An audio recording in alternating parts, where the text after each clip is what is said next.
The Extraordinary Rendition of Janos Farkas, Chapter 24.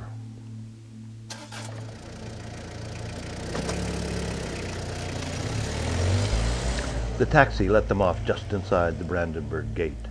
It was late afternoon, and the historic plaza was flush with its usual bustle of people. To their right was a stern-looking building, a building that seemed to deny the tread of humanity around it, and, with or without thinking, people seemed to skirt its periphery. "I'm not going in," Gisela said. "I can't." "Why?" Ein asked. "Let's just say that I don't get along well with American embassies," Gisela replied. "I don't think Americans like me." "But I need you," Ein replied. "I'm an American and I need you. Somewhere in that building is someone who can help me, us. Find the truth, find him. Whatever the hell you think of them, they've got the power to do that. If they decide to push the Germans into action, then the Germans will damn well act. I'm going in there, and if you want the truth, you'll come with me." Gisela shook her head. "You do not want me in there with you. With me in there, you will not find the truth. They will not help you." "They will. I'll make them." "How?" Gisela asked. "With this," Ein exclaimed, holding up her American passport. "This gives me rights. Rights that you may not have in Europe, but rights that we have in America." Gisela shrugged her shoulders. "You and your rights go in then. I'll wait out here." Inside the building, Ein was pointed in the direction of the Consulate for Citizen Services. The waiting room was nearly full. She ignored the number system and walked right up to a young female clerk behind the counter. "Yes," the woman said. "I need to speak to someone in authority," Ein replied. "What number are you? We're serving number 57. "I didn't take a number. I don't need a number. I need help," Ein said. "I think my husband has been kidnapped." "If you'd like to take a number, I'm sure someone will see you soon," the woman replied. "Did you hear me? I said kidnapped." "Yes, I heard you, but I still need you to take a number. All of those people waiting here have numbers. They all came in here the same way you did, clutching their passports. They all believe their problem should have priority. Now, if you give me your name and your husband's name, I will call someone. Then I need you to take a number and sit down so that order is maintained. May I see your passport?" Ein handed it to her. "And your husband's name, is it also Thompson?" "No," Ein replied. "His name is Farkas, Janos Farkas." "Is he American?" "No, Bosniak." "Have you been to the police?" "Yes." "What are they doing?" "Not much," Ein replied. "If you've been to the police, then I'm not sure much we can do. It says in our literature that consulate officials cannot investigate crimes, provide legal advice, or represent you in court, serve as an official interpreter or translator, or pay legal, medical, or other fees for you. Now, if you'd like to take a number so that it doesn't look like you're jumping the queue, I'll see what I can do." Ein sat apart from the others in the room. Suddenly, a hand touched her shoulder. Looking up, she saw a thin young man in a blue suit. He was wearing sunglasses. "Come with me," he said.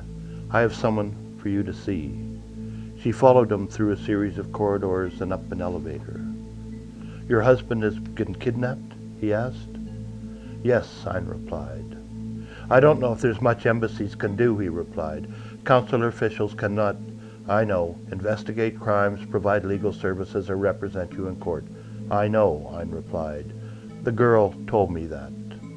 Sometimes I feel guilty about what we can do and what we can't. It's certainly not what I expected when I joined. There are lots of things I don't agree with." "What's your husband's name?" Janos Farkas," Ein replied. "Oh," the man said. "I see. Have you heard of him?" she asked. "He's a famous actor." "No," the man replied, although he didn't look at her when he said it. The elevator opened onto a much bigger corridor that led them to an office that doubled as a small waiting room. "This is where I sit," the man said. "I work for Mr. Wright. I'll see if he's ready for you." He knocked on a large door, disappeared through it, and a moment later was holding it open for her. Mr. Wright will see you now, he said. The room she entered had as little personality as the building. There were no personal photos or mementos, only a picture of the President of the United States on the wall. A laptop computer and a single file folder adorned the top of the desk. The man sitting there was looking at Ein's passport. "Ah, Miss Thompson, I'm Norm Wright. Come in and have a seat," he said. "You can go now, Paul. I'll buzz you if I need you." When the other man had left, Wright said to Ein, "You'll have to forgive Paul his sunglasses. I think he thought he was joining the Secret Service or something when he joined us. But embassy work is really very mundane, even boring at times. Mostly paperwork.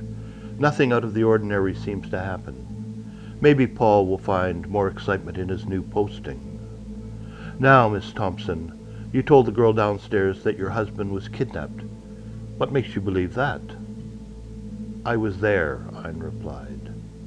"What is your husband's name? I presume Thompson is your maiden name." "Yes. His name is Farkas, Janos Farkas." "Is he American?" "No, Bosniak. He grew up in Sarajevo during the war." Wright hunched over his computer, hitting keys and making strange facial expressions. "Ah," he said. "What did you find?" Ein asked. "Nothing," Wright answered, still looking at the computer. "We have nothing on a Farkas, nothing." "He's an actor," Ein replied. "He's quite well known. He may well be listed on general public sites like Google and Yahoo and so on. What I have are American government files. Anyone who pays taxes, has a passport, who has applied for a visa, is in here. Also people of interest to us. Perhaps I should start a file." He closed the computer, took a legal-sized yellow pad from a desk drawer, and placed it on top of the file folder on his desk. "Do you have a picture of your husband?" Ein opened her purse and took out one of the train station photo booth photos. "He looks happy," Wright said. "We were just married," Ein explained. "May I keep this?" "Can you make a copy?" "Of course." Wright buzzed the other man in and asked him to make a photocopy for him. "You've been to the police?" he asked her. "Yes." "And you're not getting satisfaction?" Ein shook her head. "They've assigned one officer, very junior, a tourist cop, I think. There are no senior officers involved. I don't think they believe me." "I'm sure you've been told that consular officials are not allowed to investigate crimes." "Yes."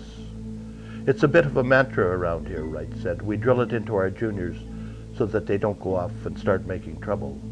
But that doesn't mean we're helpless. We can apply pressure. If your story is true, I can put pressure on the police." "My story is true," Ein said defiantly. "Then perhaps you should tell it to me." For the next 20 minutes Ein told her story, only omitting what she had seen on the bedroom computer. By the time she finished, Wright had made 4 neat pages of notes. "You've left nothing out?" he asked. "Nothing," she replied. "Very interesting." "You believe me, don't you?" she asked. "As I said, it's very interesting. I'll see what I can do." He reached over and pushed the intercom button on his phone.